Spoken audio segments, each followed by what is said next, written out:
एक और बड़ी खबर अपने दर्शकों को बता दें, विपक्षी एकता पर रविशंकर प्रसाद ने करारा प्रहार किया है और कहा है कि बारात सजने से पहले ही बाराती बिखरने लगे हैं। बीजेपी बिहार में 40 सीटें जीतेगी।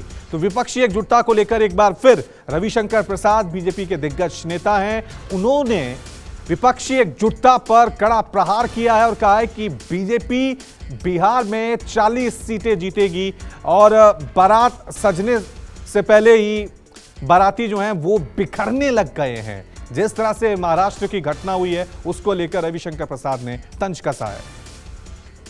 मैंने सवाल किया था, पटना की बैठक हुई थी तो पटना से मैंने कहा था कि 24 के लिए जो बारात सज रही है उसका दूल्हा कौन है। ये तो बड़ा आश्चर्य हो रहा है कि बारात सजने के पहले ही बिखर रही है, बाराती ही भाग रहे हैं।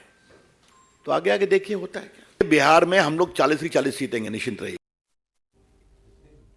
चलिए इस खबर पर और ज्यादा जानकारी के लिए सीधा रुख करते हैं मेरे सहयोगी कुमार गौरव का। कुमार, बीजेपी काफी कॉन्फिडेंस में लग रही है कि 40 सीटें हम जीतेंगे ही जीतेंगे 2024 लोकसभा चुनाव में।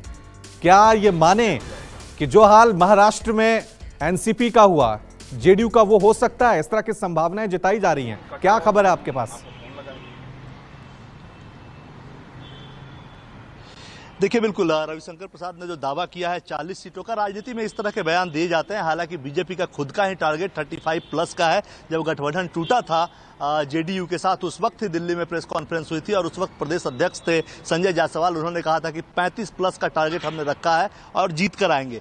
देखिए, जो विपक्षी एकता की बात हो रही है, जाहिर सी बात है कोई भी एकता की बात होती है तो उसके खिलाफ में जो दल होता है, यानी बीजेपी विपक्षी एकता के खिलाफ है, तो जाहिर सी बात है वो पूछेगा कि दुल्हा कौन है। दुल्हा नहीं है तो बाराती बिखरेंगे। और महाराष्ट्र सबसे बड़ा एग्जाम्पल था, अपोजिशन यूनिटी का एक नमूना था जो दिखाता था कि किस तरह से वहां सरकार के खिलाफ एक बड़ा एक बड़ी कामयाबी लगातार उपचुनावों में विपक्ष को वहां मिल रहा था। उसको अब वो गठबंधन जो था वो एग्जाम्पल के तौर पे अब वो नष्ट हो चुका है। आप देख रहे हैं एनसीपी में क्या हो रहा है। लगातार पिछले रविवार से ही ये पूरे घटनाक्रम शुरू हुई है। जहां तक रही बिहार की बात, बिहार में एनडीए के गुलदस्ते को लगातार बीजेपी सजाती जा रही है, बढ़ाती जा रही है। आपने देखा जीतन राम मांझी बहुत बड़ी शक्ति नहीं है, लेकिन हाँ एक जातीय वोट बैंक की जो स्थिति होती है उस लिहाज से अगर सोचेंगे तो मांझी का वोट बैंक ठीक ठाक है और बीजेपी चाहती है कि वो उनके साथ है, उनको साथ लेकर आई।